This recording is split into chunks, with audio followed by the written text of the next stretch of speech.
ওগুলো তো 50 টাকা দাম। যদি বই পেয়ে ভীষণই খুশি, বই পেয়ে সে ভীষণই খুশি।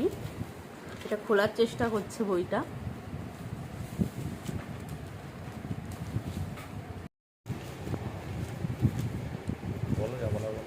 বলো বাবা, এটা পাপার প্রথম বই, ওপেনিং হচ্ছে, আনবক্সিং হচ্ছে।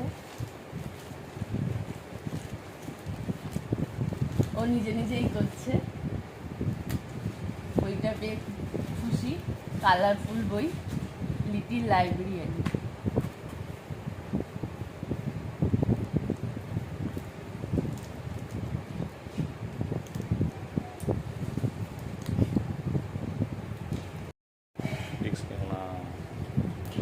এই যে বইটা আনবক্সিং হচ্ছে।